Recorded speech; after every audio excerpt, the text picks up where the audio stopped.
देखिए,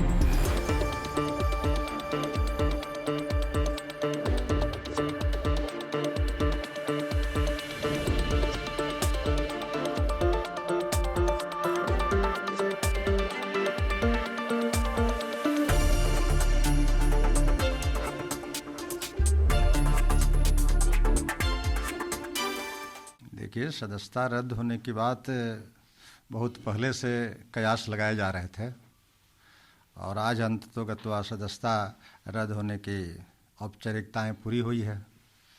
इस संबंध में मैं बता दूं कि सदस्यता के लिए निर्भरण के लिए, क्या उसकी डिस्क्वालीफाई करने के लिए, सदस्यता समाप्त करने के लिए संविधान में नियम है, स्पष्ट नियम है। उस नियम के 3 खंडों में आप समझ सकते हैं। पहला तो होता है कि आप अपने अगर व्हीप का उल्लंघन किया हो तो विधान परिषद में वैसा व्हीप आता ही नहीं है और उससे उल्लंघन करने का सवाल नहीं है। दूसरी एक बड़ी वजह होती है, आप व्हीप के अगेंस्ट में वोटिंग में नहीं आए हो, आप मैंने व्हीप का वहाँ भी उल्लंघन किया। और तीसरी एक बड़ी बात होती है कि आप स्वेच्छा से दल परित्याग करके दूसरे दल की सदस्यता ग्रहण कर लिए हो। तो ये 2-3 कंडीशन है दल का, जो दल बदल नियम कानून है संविधान के 10वीं अनुसूची के मुताबिक। उसमें एक बात और स्पष्ट है, जिस बात का मैंने जिक्र किया, लेकिन अभी तो वो स्टेज ही नहीं था।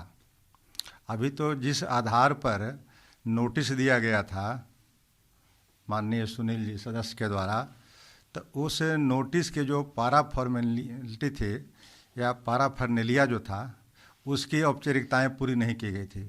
तो हमने वकील के माध्यम से जो नोटिस सभापति ने इशू किया था उसी को खारिज करने के लिए कोर्ट भी गए थे और कोर्ट ने स्पष्ट कहा था 2 पेज के जजमेंट में कि जो बातें मेरे समझ कह रहे हैं वही बात सभापति के समझ कहिए, और सभापति उसको वहीं अगर खारिज कर देते हैं या खारिज नहीं करते हैं तब मेरे पास आइए।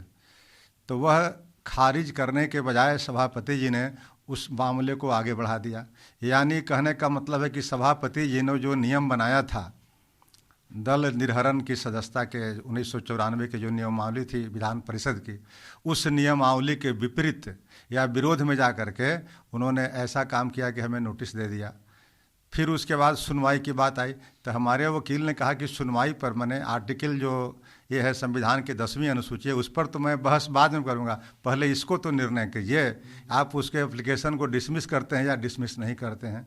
लेकिन उन्होंने डिसमिस नहीं किया और उल्टे मेरी सदस्यता को रद्द कर दिया।